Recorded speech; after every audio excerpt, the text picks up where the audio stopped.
Well, I tell you, everybody looks forward to the Davis County Lions Club Fair. It happens once a year, and that's exactly what it is. It's a happening. And they are getting the sled ready. Now, how much weight are we going to start with in this sled? They're going to start with like 20,000 pounds in the sled, in the weight boxes. The first puller goes to the line, and look who it is, the Kendall Motor Oil Special of Jerry Weaver. Jerry, of course, out of Thornville, Ohio. He's one of the stars on this Red Man circuit. Now, the track length is what, about 300 foot? 300 feet in length. This is the old track they're running on. The Lions Club members have built another track off to the side. The drivers, however, do have a book on this track, and it looks like Weaver's read the book. He lays down a good shot, Richard. 276.28. That'll be the difference for Jerry Weaver as you see it on the screen. That is also now the distance that all the other pullers are going to be shooting for. What is the book on the track? Good track, bad track, what? The book on the track is a good fighting track. It'll hold a lot of wheel speed, and it's definitely going to take a lot of horsepower. Speaking of horsepower, look who goes to the sled out of the state of Virginia the next out, Richard. That'll be Scott Smith, the Three Bears. He runs a 620 cubic inch Chevrolet engine, and sitting up front with him is his mascot.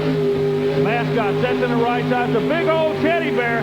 Scott's been in this sport a long time, taking over the driving chores from his father, trying to go on the other side of a 276. Does not do it. 5 shy at a 271. 271.74, but that's not bad for only a 17-year-old kid. He's been pulling quite a few years, but he's only 17 years of age. So from a relatively new kid on the block to an old veteran. That's Donnie Sanders, the driver of the Tennessean. He's out of my hometown of Nashville, so look out, Army. But he makes his horsepower out of the Lone Star State of Texas. Out of San Antonio, Texas, Jerry Janke builds a horsepower for this truck, and I tell you how important this Owensboro pull is. Janke flew in here this afternoon. He landed at the Owensboro Regional Airport. They brought him straight to the track to see if he can make enough horsepower to put the Tennessean in the win column, and it's looking awfully good right now, Richard. He has got good ground speed going, and he is rolling down this Owensboro track right now, trying to beat 276.28. And by golly, he did it. Good 283.08 for Donnie Sanders. So now he takes over the lead position in the Tennessean. And I'll tell you, he looks tired getting out of that truck. Donnie Sanders, driver of the Tennessean, you look like you just finished about a 500-lap race. You look exhausted. Well, I'll tell you what, that sled over there is pulling awfully hard tonight, and had some engine problems and got this new engine in here. A little worried about it, but it ran good on that pass, and it done what I expected to, I guess, and stayed together, so I guess I'm happy with that. So Chevrolet is sitting in the #1 spot right now with a distance of 283.08. But coming out next, one of the top Fords and Ford drivers in America, Roger Crawford from Granville, Ohio. He calls it the Bandit. It runs a 670 cubic inch Hemi engine, and I know his wife Deborah down here at the end of the track with her video camera ready to shoot him. I think they call it the TRW Bandit. He rolls out now. Where the Tennessean went to the left side, look at the TRW Bandit. He goes right back in the same track, trying to get the ground speed. 283 is not going to do it, Richard. The Chevrolet will stay on top. He is shy by about 6 feet at 277.14. And I better explain, when I said his wife Deborah was at the end of the track fixing to shoot him, I didn't mean with a gun. She's got a video camera down there. You know, it's amazing. These drivers, after every run, they go back and study the video, not only on their truck, but on the other trucks, because they know how the other guy's truck works. Speaking of working, the Johnson boys out of Oklahoma, they know how to work this Davis County clay. If anybody does, these guys can get it figured out. As a matter of fact, this is one guy you got to really keep your eye on. He always seems to be able to set this truck up just right for the tracks he's on. It's called the Oklahoma Showdown. That is Mike Johnson. He comes to us from Perry, Oklahoma. Well, Mike and his brother Scott, they share the driving chores now. He may have made a little mistake on the start line. He got in the throttle real quick. That could hurt him on the other end. He comes down the middle of the track. Richard, that starting line hurt him. It may cost him about 10 feet, and he cannot afford that. Well, you're exactly right. It cost him 10 feet. His distance, 273.46. Mike Johnson, the Oklahoma Showdown on a tough track. One truck that has historically run good in Owensboro, Kentucky is the Oklahoma Showdown. That doesn't seem to be the case tonight. I don't believe it's the truck. The track looks awfully rough out there. Yeah, the track is awful rough tonight. I don't know if it's just because running after the super stock tractors or exactly what it was, but the track is considerably rougher tonight than what it was last night. Seems to be getting a lot drier, too. Well, Army, Mike did not look very happy talking to him. If we could get a replay of his pull, explained to us what you meant by the starting line. Right about here, about 15 feet out, you notice the dirt really starts to kick up. Well, what you have to do with that big sled is you got to get the inertia going for you. You got to get ground speed and then try to muscle it on the other end. When he hit the throttle too quick, it actually robbed him of horsepower. Thus, he lost about 10 feet, which would have put him in the lead. All right, so our leader right now, the Chevrolet, Donnie Sanders, the Tennessean at 283.08. Still to come, Glenn Davis, Greg Cook, and Jim Lyons on Power Tracks and ESPN. It's a beautiful night in Owensboro, Kentucky for this standing room only crowd. The Redman TNT All-American Pulling Series modified four-wheel drive competition. This next driver I don't know a whole lot about. I know he's a veteran, Glenn Davis. He's out of Miramar, Florida, and he drives the Mr. Sparkle. Well, the Mr. Sparkle Corporation Parts Cleaner Company picked up the sponsorship on him. You may know Glenn Davis because he's always driven a green truck. However, this year he comes on the warpath with a beautiful blue and white Mr. Sparkle sponsorship and lays down a good run. A real good run, Richard. But he's just shy of taking over the lead. His distance, 280.18. Our lead distance, 283.08. So a pretty good run for Glenn Davis, but it is not going to get him a win tonight in Owensboro as we go trackside. Yeah, the run felt pretty good. I'm thinking the track's going to tear up now and maybe get worse and worse because, you know, no one's really moving a flag right now, and I came within about a foot of taking a lead, so I should be sitting second place pretty good right now.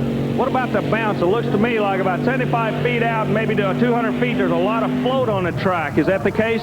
Yeah, we pulled a different sled last night. This one's making us hook up a little different, and my truck is really, it's hooking up and going better that way, I feel. Well, our next puller is a two-time national champion. That's Greg Cook out of Mount Airy, North Carolina. He drives a Chevrolet. It has got a 641 cubic inch engine, and Army, all that weight set up there on the front end. 6,200 pounds, a lot of it on the nose. Richard, have you ever noticed something about this guy? He's superstitious. He wears a blue bandana. I don't know why, but he's working the left side, though. The power speed's there. The weight comes up. Garfield's there. Garfield hanging on the window, and 283's going after it. Wow, he's down 13 feet. And he was way off. Garfield hanging on for dear life. That should tell us something about the track. Davis said he didn't think it was going to get a whole lot better until maybe later in the class. Let's wait and see. So Greg Cook completes his run. He's not even going to be, I'd say, in the top 5 tonight, but the competition that we have on hand, such as the real veteran, Jim Lyons. He is a 5-time national champion. He's out of Louisville, Kentucky. It is called Stitches, and it's a GMC. Well, he's a 5-time national champion in this sport, but he comes to us through circle track and drag racing. Lyons familiar with the clay. Big mountain motor GMC. Injector sitting on the top, working through the middle, now working, trying to go to the right. Not going to do it. One of the big guns does not get the shot he wants. Look at that. A 275 is the word we get, Richard. 275.64. Arnie, what's wrong? It's a track going away. It seems to be, I don't know, I'm trying to keep an eye on it. We're going to watch Marino now. Manuel Marino has won on this track before. He runs a big motor. Now, Richard, when I'm talking big, I'm talking 700-plus cubic inches. Matter of fact, in the back of the truck, don't mess with Texas. It says, if anybody can put it out the other end, it could be Marino with the yellow rose. And I love that insignia on the side of the truck. It tells you he is from the great state of Texas. It is the yellow rose truck, and he is rolling. He has got to get on the other side of 283.08. He owns a construction company out of Seguin, Texas, but right now he's got his whole mind thinking about one thing, that's pulling, working the right side. Richard, this will be an upset. Oh, Marino. He missed it by less than 2 feet. His distance, 281.95. Manuel Marino comes close, but no cigar.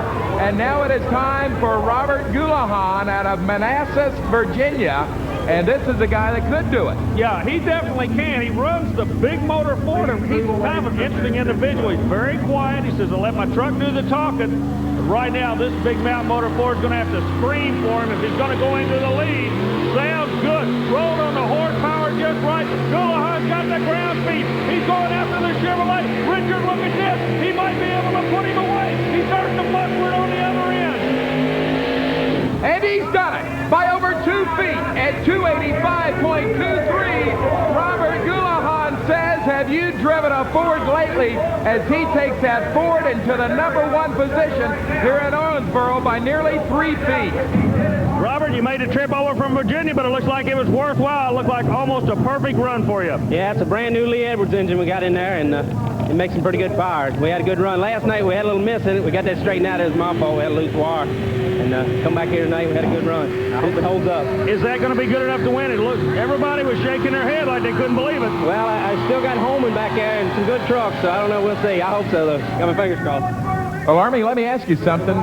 Exactly what did Robert do differently that the other guys didn't do? I think what he did is he watched the guys in front of him, but you can bet one thing for sure, the guys behind him, they're watching him too.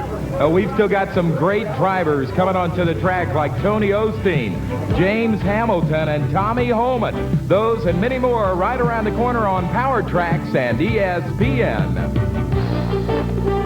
Kentucky, we're midway through the modified four-wheel drive competition, and these thousands of fans just saw a new leader in the form of Robert Goulahan in a Ford at 285.23. But coming out next, a dandy, Tony Osteen, the driver of the Georgia Rebel. And Army spent the afternoon talking to Tony about his awesome machine. Earlier this year, we talked to Tony Osteen about a revolutionary new engine that he had designed and was running on the national circuit. Now, Tony, you've had an opportunity to find out were you going the right way, were you going the wrong way.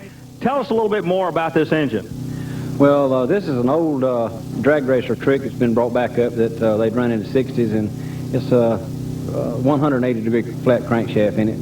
I think this is probably the biggest flat crank that anybody's ever tried to run, and from I understand it right, there's a 12-year-old boy in California with a computer figured out the balance on it, which it seemed to work out real well. It seems to run a lot smoother than all the other 180s that I've heard of. You refer to a 180 crank. Tell me, as a layman, what does a 180 crank do for me as far as increasing the power, making more torque? What exactly does a 180 crank do?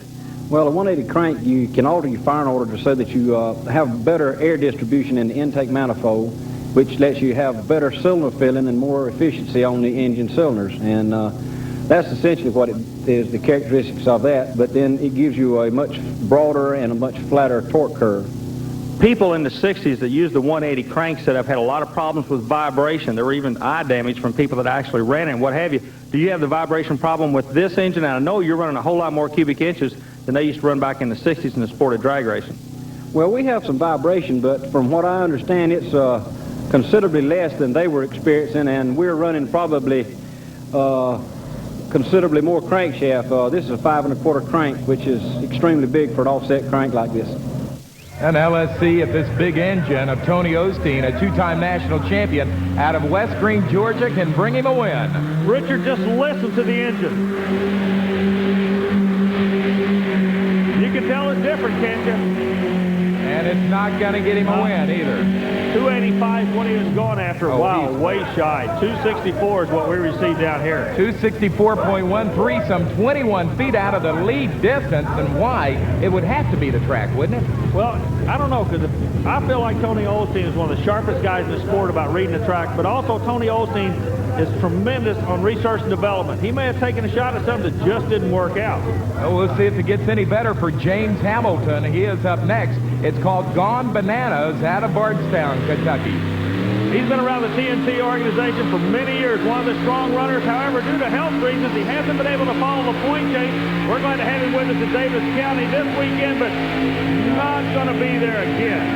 You got to follow the circuit if you're going to stay up in this sport and be competitive. He followed just about the same line Tony Osteen was in. His distance 263.07. And will it get any better for our next puller, which is Temple Brizendine out of Howerton, Virginia, and the Footloose truck. But I'll tell you, things are not looking good for the rest of these guys. Well, the track will have a tendency to come to you and going away. Now, Brizendine comes out with a brand new truck. He's out of the Richmond, Virginia area. He's spotting the sled. That's what we're watching from our end. Where do they spot the sled? The left side and the middle, I don't believe is where you need to go. They're going to have to come over here on the right side of the track in order to get the horsepower to stick. Well, this is a Chevrolet. It's powered by a 588 cubic inch engine. Temple is relatively a youngster on the circuit, isn't he? Yeah, he's a real fine fellow. We've had an opportunity to visit with him a couple of times. He's serious. He wants to win a national championship, and he makes horsepower. He spent a lot of money, and he's got some ground speed here. Let's see what's going to happen. Working over towards the right. The engine starts to go away just a little bit. taking it to the limits and only goes a 264. 264.56. That'll put him in the top 10, but that is just about it. The question being, will this track get any better, as we've still got some great competition to come, including Charlie Lowe and the Killer 2 Ford. All the action right around the corner with more Power Tracks from Owensboro, Kentucky on ESPN. And welcome back to Power Tracks. And Army, it's your hometown. Tell everyone where we're at. Davis County Lions Club. Once a year, they gather everybody together for a big event, and we're glad to be part of it here on ESPN. That's Owensboro, Kentucky. Our lead distance, 285.23. That is held by the Ford of Robert Goulahan. And coming out next, kind of an unusual Ford. It's a 1940 Ford of Dave Willoughby. He's from Athens, Ohio. Well, the Buckeye native knows what it's going to take to win. It's going to be a horsepower track. They got to get the wheel speed just right. Willoughby rolls on the throttle. Picks up a little bit of clay, but look at the ground speed. He's looking good. Down the weight starts to come on the sled on Willoughby, and they're going to nail him. Yes, it hammers him before he can get to that awesome 285. Hammers him in a big way as he only goes 259.91 as he is way off the lead distance. And get ready next for a guy that could possibly do it all. That is Tommy Holman. The Saturday Night Driller's the name of this Dodge. He's out of Wayne, Ohio, and he, one of the top drivers in America. Well, this pull is one of 10 major pulls to determine the national champion on the Redman Championship circuit. This truck won the first stop of that 10-city tour. This is the 5th stop, so Holman's up in a points chase. The pressure really is on this guy. And he's kind of staying cool about it. He took a year off from the sport to regroup, to put his money together. Now he's ready to lay all his cards on the table. Will it be enough? The ground speed looks good. The front wheel starts to shimmy on him. That's going to hurt him a little bit. Richard, he might be coming up. He's looking good. He's going to be close. He won't go into the lead, but he'll definitely help himself with the points. 275.36 in Army. That front tire really shimmering a lot. What was the cause of that? It's just biting and letting go, biting and letting go. People don't realize these drivers really have to hold on and manhandle these trucks. Well, these guys not only racing for valuable points tonight, but also for a lot of money on this Redman TNT All-American Pulling Series circuit. Exactly how do they get to compete week in and week out? That's a subject matter of an Army Armstrong feature. Well, Richard, the drivers have an opportunity on a weekly basis to win as much as $5,000. Plus, they're competing for a $25,000 or a $250,000 bonus at the end of the year with the Redman points money. Then corporate America gets involved 3 ways: through cash involvement, services, or products to the pullers. So with corporate America's involvement, a $250,000 bonus money at the end of the year, and an opportunity to win $5,000 weekly, this is what allows the pullers to compete professionally year-round. Oh, and by the way, if you have any questions about the racing circuit, you can send it to us at TNT Motorsports, 5515 Poplar Park Boulevard, Louisville, Kentucky, 40228. And if we use one of your questions on a future ESPN broadcast, we'll send you free a TNT Motorsports hat. And Army, you're getting a little gray hair. Maybe you should start wearing one of those hats. Yeah, I've got one right over here, Richard. Let's get ready for the Gold Thunder. He is out of Midway, Kentucky. This is Gary Varner on the track. Draws late in the field, may not have too much of a track to go on. You notice, when I talk about the track going away, notice how much they're kicking the dirt up from the front wheels into the rear wheels. That 185 for the Virginia Ford is looking awfully good right now, Richard Lee. That was our worst distance. The Gold Thunder, Gary Varner, a 247.50, and we are down to our final puller, and we know this much, Army.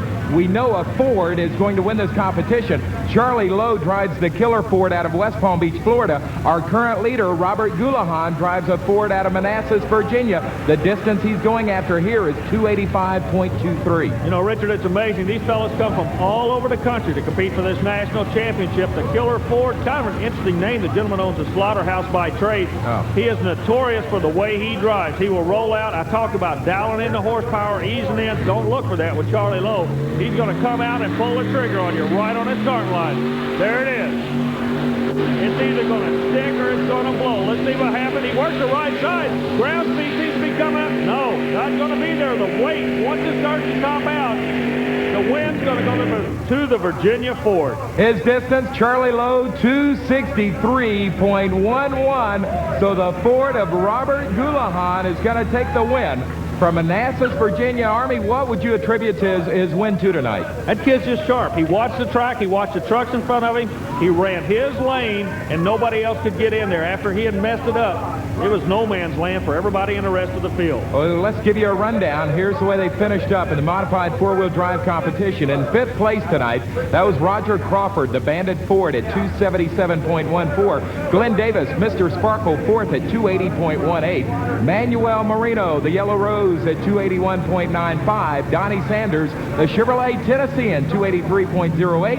And your winner, Robert Goulahan, the Ford, at 285.23. And another great show here in Owensboro.